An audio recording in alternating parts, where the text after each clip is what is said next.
You see, if you grew up in a family where you were told all the time that it's all your fault, then you're going to go around feeling guilty most of your life and probably saying, "I'm sorry," all the time, or you will manipulate others through guilt.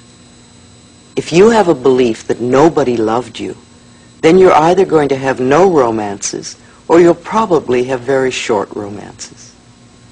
If we go around saying, "Well, that's the way I am," or "that's the way life is," that's expressing a belief, and perhaps it came from other people's opinions. It's not true for us, or it is true for us, depending on how we accept it. Stop accepting their limitations. We always have another way of looking at life. You know, many people get up in the morning, and if it's raining, they look out the window and say, "Oh, what a lousy day." Well, it isn't a lousy day, it's a wet day. But if we choose to believe it's a lousy day, then that's what we'll have, because we will create it. If we choose to believe it's a wet day, then we'll put on the appropriate clothing and do what we do on rainy days. There is no good or bad, there is no right or wrong, except that we make it so. And you know, every culture on this planet has different rules about those things. It's what we believe that makes things right or wrong or good or bad. And again, it's the old thing, what we give out, we get back, and usually in double. We want to begin to shift our beliefs today, to be willing to allow the changes to happen. The point of power is always in the present moment.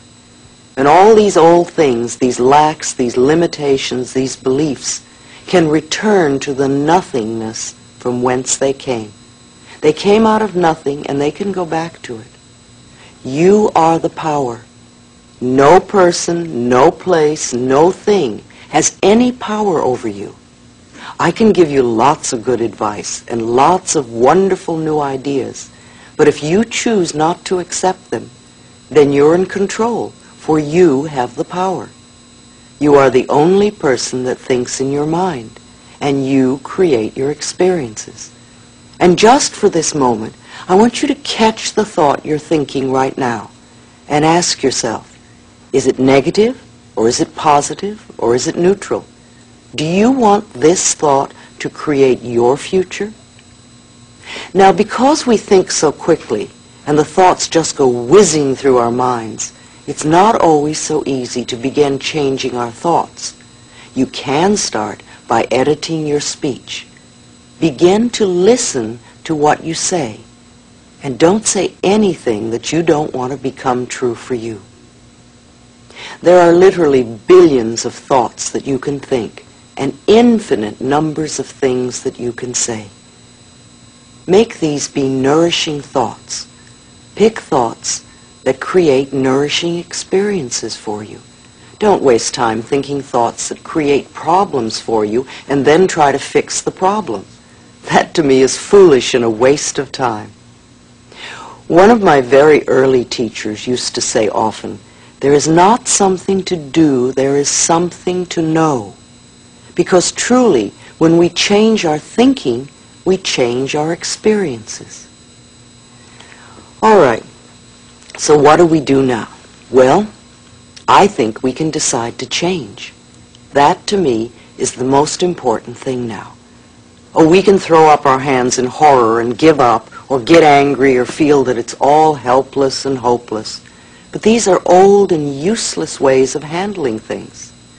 If we think, oh, it's hopeless, so why try, because at least I can handle the pain, and I know what that is, well, that's just getting stuck and staying in the same old place. And you certainly have the choice of doing that, but you don't have to. And getting angry about circumstances, well, to me, that's like sitting in a corner with a dunce hat on. You know, something happens and we get angry, and something else happens and we get angry, and we don't do anything about it. Do you know that people who commit suicide do so because they won't change their minds? They believe that life is only one way, and they don't want to look in another way or see another viewpoint. They refuse to believe there are other possibilities. and so they leave the planet instead. Getting angry or upset continuously because things aren't working, again, is sort of foolish and a wasted energy.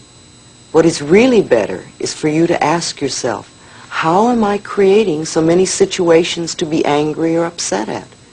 And then sit down and really give yourself a chance to think about that. What could I be doing or believing that is creating this? And again, this is not to make you wrong, but just to let you look at what could be happening. When we start this work, I like to think of it very much like the end of a Thanksgiving dinner. You know, you've had all this wonderful Thanksgiving dinner and everybody's eaten much too much. And then it's time to go into the kitchen and clean up the turkey pan. And there it sits, all crusty and burnt, and it looks a mess. So the first thing you do is to put in some hot water and soap, and you let it soak. And then after it's soaked for a while, you start to scrape it, and all these bits come up. And then it really looks a mess. And if you didn't know better, you'd think that the pan would always be disgusting. However, if you keep going, after a little while, you're going to have a nice, clean turkey pan. Our consciousness is very much like that. When we begin to do this work, we go in and we start to clean our mental turkey pan. And sometimes things get worse before they get better. We want to know that it's okay if that happens and to just flow with it. I think mirror work is very important, and the more we can do it, the more we can reflect to ourselves where we are and what we need to do. So keep looking in the mirror and saying to yourself, I am willing to change, and I am willing to release the resistance. I am willing to change, and I am willing to release the resistance. Now all of us have to deal with what I call resistance to change. And we all have resistance, because on some level we want everything and everyone out there to change, but we don't want to have to change ourselves. And yet, changing ourselves is the very thing we must do in order to change our lives. So awareness is our next step. We must become aware of what it is that we believe. Otherwise, we don't know what to change. Our first reaction to a new awareness about ourselves is often resistance. And that's all right, because any reaction is good. It means the change is already in process. Let yourself notice how you react so that you are aware of what's going on. Our lessons are not necessarily easy.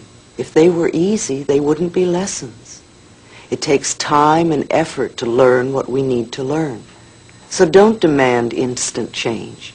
Let yourself do it step by step. It will get easier as you go along.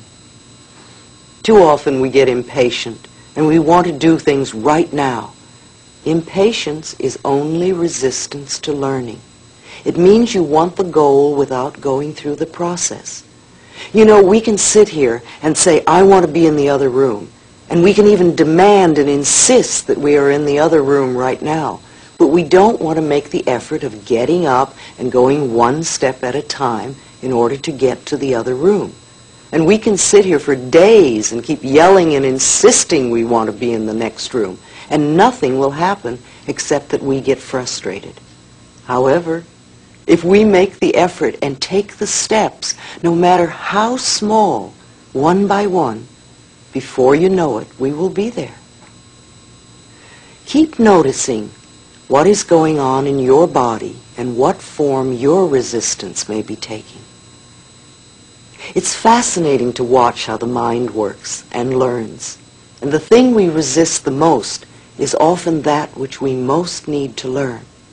If you keep saying, I can't or I won't, you're probably referring to a lesson that is important to you. Think for a moment. What do you think you came to this planet for? What is your lesson? What did you come to learn? And what did you come to teach? I do not believe you came here to be miserable or to be unfulfilled.